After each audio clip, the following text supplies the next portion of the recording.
Video பார்க்கறதுக்கு முன்னாடி மறக்காம நம்ம சேனலை சப்ஸ்கிரைப் பண்ணிக்கணுமா.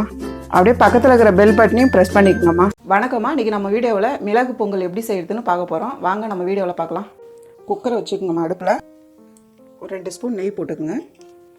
3 பச்சை மிளகா இந்த மாதிரி 2ஆக கீறி வச்சுக்கோங்கம்மா. போட்டுருங்க. இஞ்சி தோல் சீவிட்டு இந்த மாதிரி சீவல் போட்டு வச்சுக்கோங்க. இதில் ஆட் பண்ணிவிடுங்க. கொஞ்சம் நல்லா வதக்கிடுங்கம்மா. பாருங்கம்மா, இந்த பச்சை மிளகா வாசனையும் இஞ்சி வாசனையும் இந்த மாதிரி லைட்டாக வரும். வர டைமில் 3/4 கப்பு பாசிப்பருப்பு எடுத்து கழுவி வச்சுருக்கேன், போட்டுக்கலாம். 1 கப்பு பச்சை அரிசி எடுத்து கழுவி வச்சுருக்கோம்மா. இதை போட்டுக்கோங்க.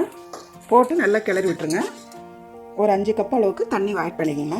அதாவது 2 கப்பு நம்ம போட்டிருக்கோம், நீங்கள் வந்து ஒரு 5 கப் அளவு தண்ணி ஆட் பண்ணிக்கணும். பாருங்கள், போதும். 1 ஸ்பூன் அளவுக்கு பெருங்காயம் போட்டுருங்கம்மா. உப்பு திட்டமாக தேவையான அளவு போட்டுக்கோங்க. போட்டு நல்லா கிளறி விட்டுருங்கண்ணா.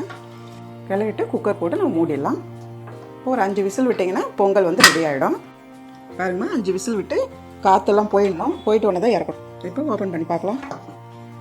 பாருங்கள், கரெக்டாக வந்துச்சு. பாருங்கம்மா, இந்த பதத்துக்கு கரெக்டாக பொங்கல் வந்துடணும். இப்போ இதை நம்ம இறக்கி வச்சிடலாம். இப்போ நம்ம பொங்கல் தாளிக்க போகிறோமா. பேன் வச்சுக்கோங்க. இப்போ நெய் ஒரு 3 ஸ்பூன் அளவுக்கு நெய் போட்டுக்கோங்கம்மா. முந்திரி உங்களுக்கு தேவையான அளவு முந்திரி போட்டுக்கோங்கம்மா. கலர் வர அளவுக்கு நல்லா வறுத்துங்கம்மா. பாருங்கள், கொஞ்சம் கலர் வர டைமில் மிளகு ஒரு 1.5 ஸ்பூன் அளவுக்கு மிளகு போட்டுக்கோங்க. ஒரு 1.5 ஸ்பூன் அளவுக்கு ஜீரகம் போட்டுக்கோங்க. கருவேப்பிலைம்மா, கருவேப்பிலை நிறைய கூட போடலாம் பொங்கலுக்கு. அதுதான் ஸ்டவ் ஆஃப் பண்ணிவிடுமா. பாருங்கள், கரெக்டாகிடுச்சு. மிளகு நல்லா புரிஞ்சிச்சு, முந்திரி நல்லா செவந்துடுச்சு. இப்போ பொங்கலோட இது சேர்த்துருங்க. நல்லா கிளறி விட்டுருங்கம்மா.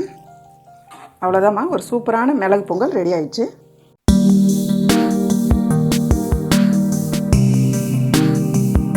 நீங்களும் வீட்டில் செஞ்சு பாருங்கள். இந்த வீடியோ உங்களுக்கு பிடிச்சிருந்தா லைக் பண்ணுங்கள், ஷேர் பண்ணுங்கள். உங்களுக்கு ஏதாவது டவுட் இருந்தால் கமெண்ட் பண்ணுங்கள்.